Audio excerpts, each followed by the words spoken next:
So children, in the previous topic I told you, when there is a constructive interference and when there is a destructive interference, when crust fall on crust, trough fall on trough, there is a constructive, and when there is the opposite like crust fall on trough, there is a destructive interference. Now we are going to find out the mathematical conditions when there will be a constructive interference and when there will be a destructive interference. Suppose you have two waves from the two derived sources, two current sources S1 and S2 you took. Suppose यहाँ से जो wave आ रही है, it has a displacement y1 is equal to a sin omega t and y2 is equal to b sin omega t plus phi. Now see, दोनों में phase difference कितना है? Phase difference पता है फेज क्या होता है? साइन का जो आर्गुमेंट है ना, साइन के ब्रैकेट में होता है, that is called as phase. अब किसी भी वेव को हम साइन या कोसाइन से रिप्रेजेंट कर सकते हैं, आपने क्लास 11th में पढ़ा है. अब पहली वेव आपने ले ली यहाँ से जो आ रही है a sin ओमेगा टी और दूसरी आपने ले ली b sin omega T plus phi. अब दोनों में फेज डिफरेंस कितना है? यहाँ ओमेगा टी है, यहाँ फेज क्या है? Omega T plus phi. दोनों में फेज डिफरेंस क्या हुआ? Omega T plus phi minus omega t. तो कितना आया? Phi. Phi is a constant, so the phase difference is constant. Now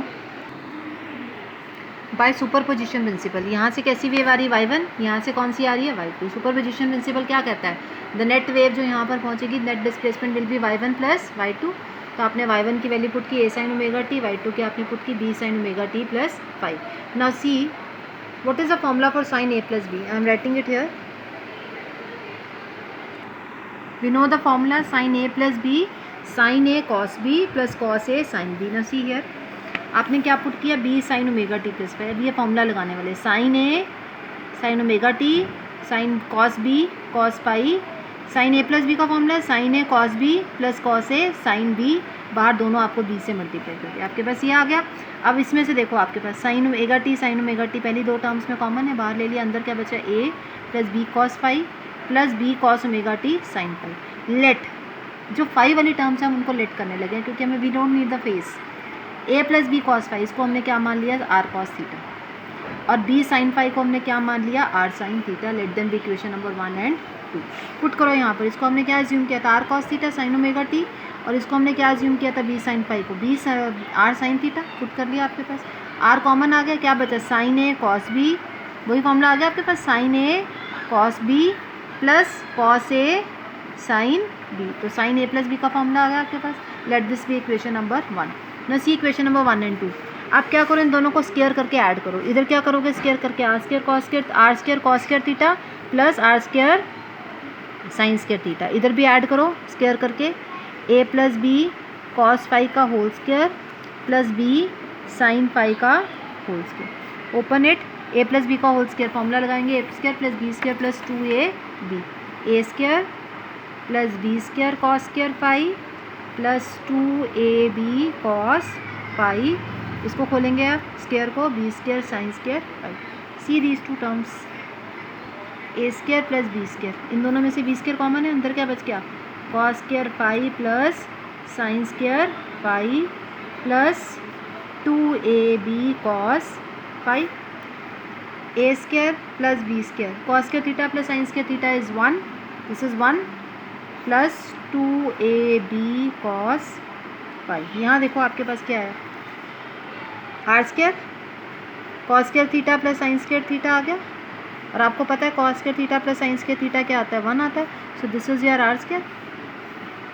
okay, तो दिस इज द नेट.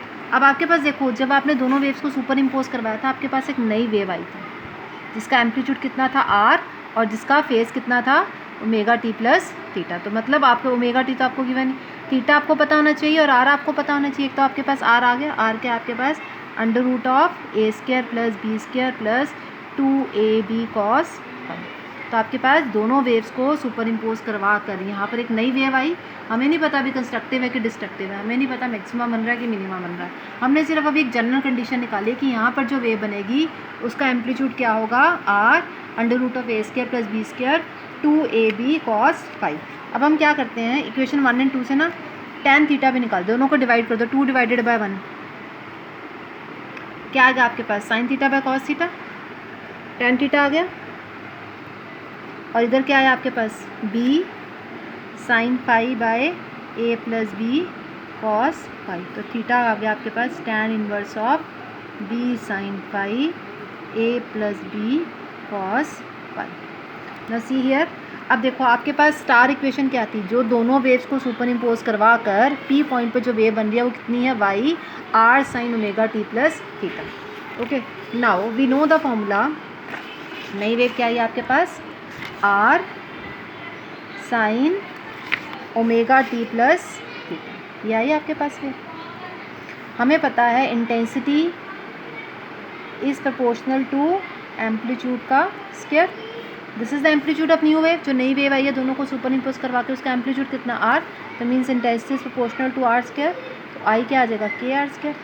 पीछे से आप आर स्क्वायर की वैल्यू पुट करो, क्या आई था आपके पास, A square plus B square plus 2ab cos pi, open the bracket, K A square K B square plus 2kab cos pi. Now in starting you took the two waves y1 and y2. First equation से पहली wave का बताओ intensity क्या होगी।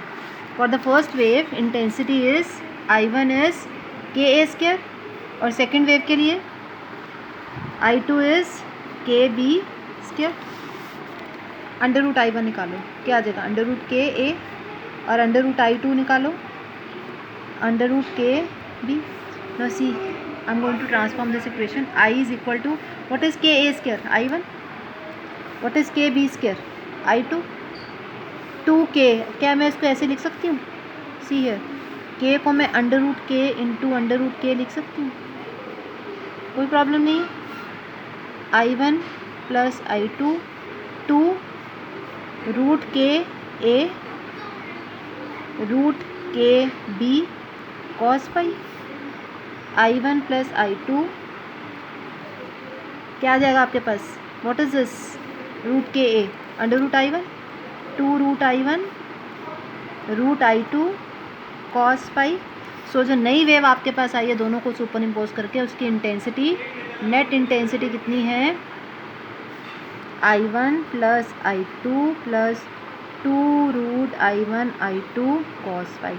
तो आपने देखा जो दो वेव्स आप सुपर इम्पोज करवा रहे थे, पहली wave A sine omega T, दूसरी वेव आपने क्या ली थी, A sine omega T plus five.